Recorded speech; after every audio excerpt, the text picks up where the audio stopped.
31 जनवरी 2023 अमर तिथि है मेहर बाबा की। और इस सूरज की रोशनी में उनकी एनर्जी है, क्योंकि सूरज की रोशनी भी परमात्मा से ही है।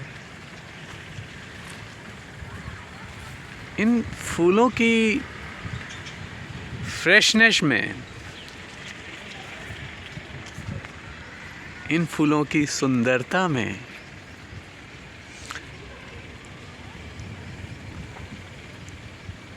उन्हीं की सुंदरता है, क्योंकि इन फूलों में जो ब्यूटी है, जो कलर है,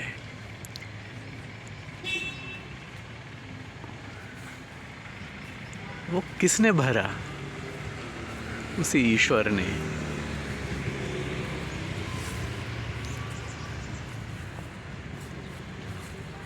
तो मुझे लग रहा है कि जो कहावत है कि कण कण में ईश्वर व्याप्त है, उसका अर्थ ये है कि हमारी सोच में अगर ये क्लियर रहे कि सब कुछ ईश्वर से है, और हमारी साधना में ये रहे कि हम वो देख पाएं ईश्वरत्व हर कण में, तो हमारे लिए कण कण में ईश्वर व्याप्त है। मैं ये कहता हूँ, फूल की हर पत्ती में ईश्वर व्याप्त है। इस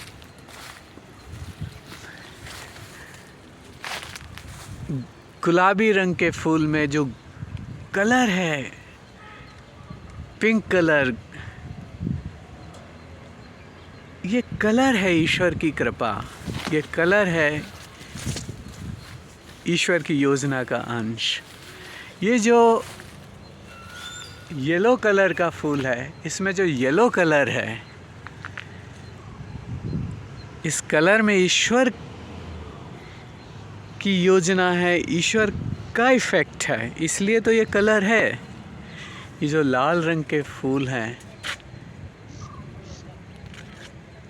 इनमें ये जो कलर है,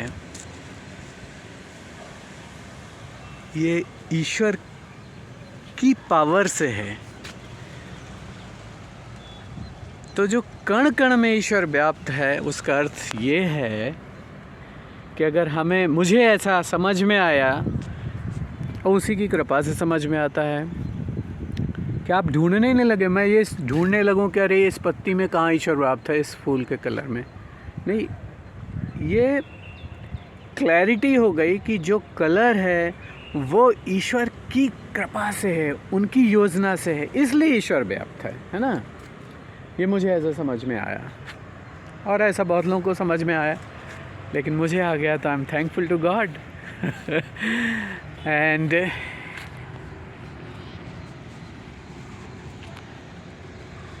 आज मुझे सुबह लगा,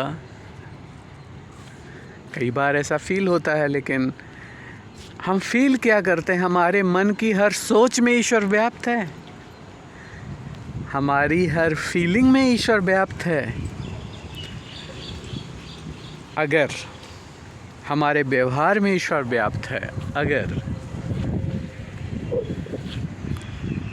तो हम में ईश्वर व्याप्त है ना। इसमें कोई कन्फ्यूजन तो है नहीं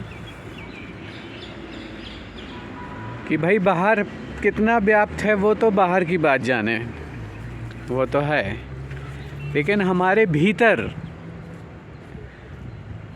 ईश्वर का अंश है, और जिसके भीतर ईश्वर का अंश है, जीवन है तो ईश्वर का अंश है, आत्मा वो परमात्मा का अभिन्न अंश है, मतलब कभी भी परमात्मा से अलग नहीं है। तो ये जो शरीर है, इसके भीतर जो हम हैं, वो ईश्वर का अंश है। अब जिसके भीतर ईश्वर का अंश है, जैसे ये फूल है, इस फूल में कितनी फ्रेशनेस है।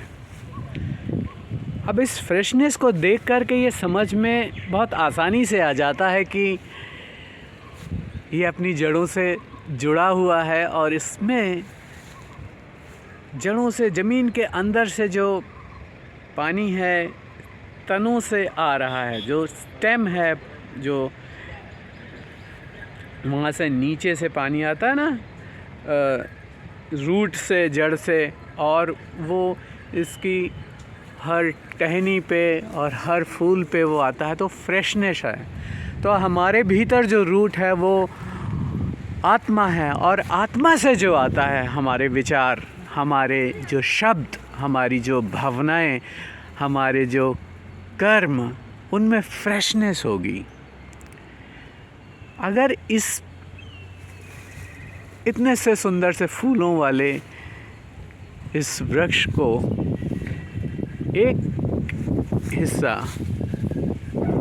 यहाँ से मैं थोड़ा सा अगर डिस्कनेक्ट कर दूँ, अभी मैंने एक फूल तोड़ लिया इसे वहाँ से, अब ये फूल कुछ दिनों में मुरझा जाएगा, है ना, क्योंकि ये अपनी जड़ से हट गया। इसमें वो जड़ से जो आ रहा था, है ना, जो जड़ से आ रहा था, इसमें सिंचाई, पानी आ रहा था, तब तक बाहर की धूप और बाहर की हवा इसके लिए फ़ायदेमंद थी, क्योंकि धूप भी है और हवा भी है जो इसकी ज़रूरत है।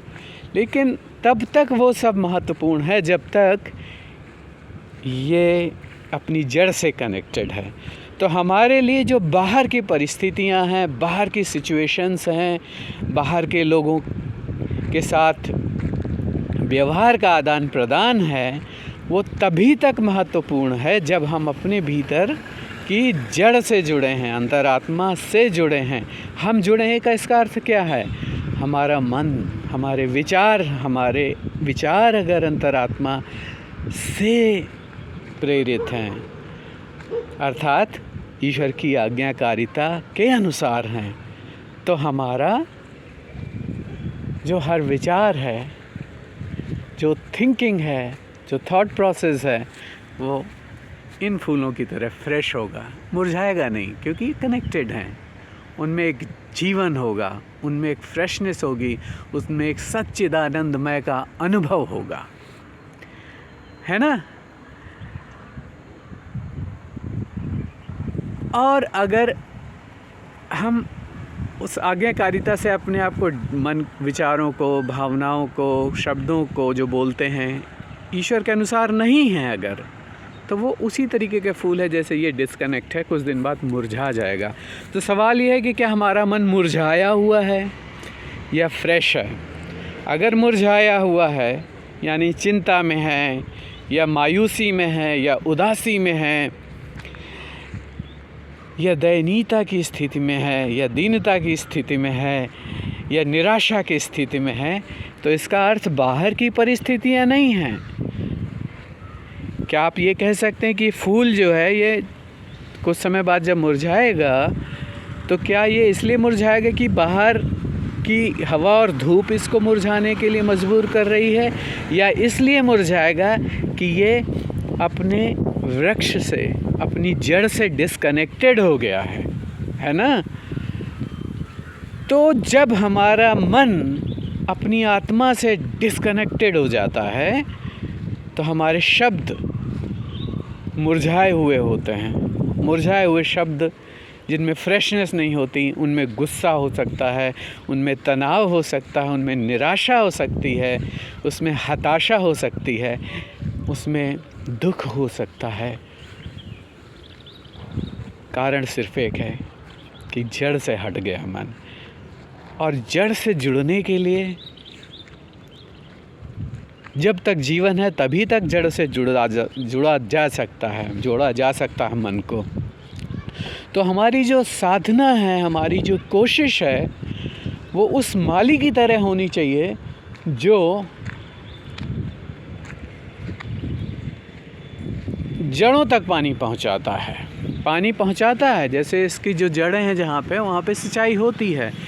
अंदर ज़मीन के अंदर जो पानी है वो भी जड़ से आता है, और बाहर से भी पानी जाता है। तो जो बाहर से पानी जाता है उस धरती के उस पोर्शन में जहाँ पे इसकी जड़ों का वो है कनेक्शन, बाहर से सिंचाई करते हैं ना, वो बाहर से सिंचाई का मतलब क्या है कि हमारी साधना जड़ तक पहुँचने की है। हम अपने शब्द ऐसे बोलें जो आज्ञाकारिता के अनुसार हों, तो हमारे मन को बाहर से सिंचाई मिल रही है जो आत्मा से कनेक्ट होने में हेल्प करेगा।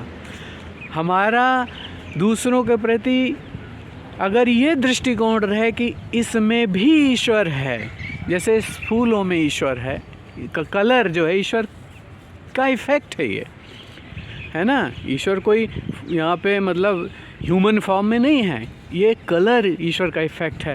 ये सूरज की रोशनी में ईश्वर का प्रभाव है ना। और इन पंछियों की उड़ान में ईश्वर की शक्ति का इफ़ेक्ट है, वरना ये उड़ नहीं सकते थे, है ना।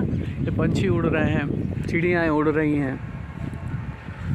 तो जब हम ये जानते हैं कि हमारे साथ जो इंसान है उससे जो सेवा मिल रही है, उससे जो सहायता मिल रही है, वो ईश्वर की कृपा का रूप है, इसलिए उसके साथ जब हम सद्व्यवहार करते हैं, सद्भावना से बात करते हैं, उसकी भावनाओं का सम्मान करते हैं, उसके स्वास्थ्य की रक्षा करते हैं, उसके सोने जगने में, उसके मन के सुख दुख की अवस्था में संतुलन रखने का प्रयास करते हैं, तो हम अपने मन को ही सींच रहे हैं। जैसे इन फूलों की जो शाखाएं हैं, ये देखिए यहाँ से शाखाएं हैं, है ना, और ये नीचे ज़मीन से जुड़ी हुई हैं, तो वहाँ पानी की सिंचाई होती है। तो फिर वो नीचे से जड़ पानी जाता है और जड़ों से ऊपर आके फिर वो इन फूलों को फ्रेशनेस प्रदान करता है। तो अगर हम ये कर रहे हैं अपने जीवन में, तो हम आज्ञाकारिता कर रहे हैं, तो अपने को सींच रहे हैं, अपने मन को अपने शब्दों से, अपने व्यवहार से, अपने कार्यों से अपने मन को ही सींच रहे हैं। और जब तक मन को सींचते रहना, तो हमारे चेहरे में खुशी होगी, वो रिफ्लेक्शन होगा। जैसे इस फूल को की फ्रेशनेस को देख करके, इन फूलों की ताजगी को देख करके ये समझना बहुत आसान है कि ये जड़ से जुड़े हुए हैं। तो हमारे चेहरे में जो रिफ्लेक्शन है खुशी का, वो देख करके समझ में आ जाता है कि हमारे मन में ईश्वर की आज्ञाकारिता या हमारे जीवन में ईश्वर की आज्ञाकारिता की साधना चल रही है। जब अपने मन का हो जाए तब खुश होंगे, और जब मन का ना हो तो दुख होंगे। इसका मतलब ये है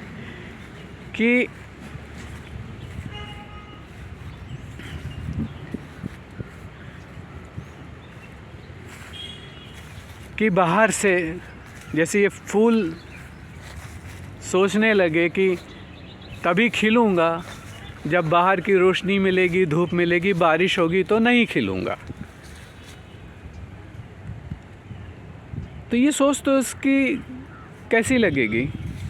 अगर फूल बोल सकता और ये बोलता कि नहीं, मुझे धूप में ले चलो, मुझे बारिश में ले चलो, मुझे बारिश का आनंद लेना है, या बोलने लगे नहीं धूप से हटाओ, मुझे गर्मी लग रही है, तो हम सब क्या बोलेंगे, नहीं भैया, यहाँ पे अगर तुम्हें हटा दिया ना यहाँ से, जैसे इसे ये जिद करने लगे मुझे हटाओ यहाँ से, मुझे थोड़ा सा ऐसी जगह ले चलो जहाँ पे बहुत सारे फूल खिले हुए हैं, ये फूल बोलने लगे, तो हम क्या बोलेंगे कि अगर यहाँ से हटे ना तो तुम नहीं खिलोगे। जहाँ बहुत खिले हुए हैं वो इसलिए खिले हुए हैं क्योंकि वो अपनी जड़ों से जुड़े हुए हैं।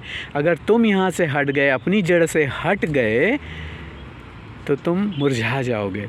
तो अगर हम समझदार हैं तो हम इसकी जिद को नहीं मानेंगे। अपनी जड़ से कनेक्टेड होने के लिए हमें सिर्फ़ और सिर्फ अपनी आज्ञाकारिता की साधना में अनवरत लगे रहना है, और जब तक हम अनवरत लगे रहे तब तक हम खिले रहेंगे। अब कई बार ऐसा हो सकता है कि अमर तिथि का समय है, ना जा पाएँ आप, और मुरझाने लगे आपका मन, तो उसी फूल की तरह है कि ये बोलने लगे कि नहीं नहीं नहीं, मुझे तो मेहराबाद में बहुत सारे फूल हैं, वहाँ खिले हुए फूलों के पास ले चलो, वहाँ ज़्यादा खिलूँगा। तो वो ठीक है, पूरा पौधा सहित वहाँ जाकर के जड़ जमा दी तब तो ठीक है, लेकिन इसे ये क्लियर नहीं है अगर, और ये जिद करो आपने इसे तोड़ दिया तो ये मुरझा जाएगा। तो सवाल ये है कि ये जहाँ अपनी जड़ों से जुड़ा हुआ है वहीं मेहराबाद है इसके लिए। और जब ये अपनी जड़ से नहीं जुड़ा हुआ है, कनेक्टेड नहीं है, जब आत्मा से कनेक्टेड नहीं है, जब इसका मन ईश्वर की आज्ञाकारिता के अनुरूप नहीं है, तो फिर ये ईश्वर से डिस्कनेक्टेड है। और जब इसका मन ईश्वर की आज्ञाकारिता के अनुरूप है, तो फिर ये वही बोलेगा कि कण कण में व्याप्त है, यहाँ भी व्याप्त है, जहाँ हूँ मैं वहीं ईश्वर है। तब ये बोलेगा ये फूल कि मैं जहाँ भी अपनी जड़ से जुड़ा हुआ हूँ वहीं फ्रेश हूँ, वहीं चैतन्य हूँ, वहीं आनंदित हूँ। यही सच्चिदानंदमय का भाव है।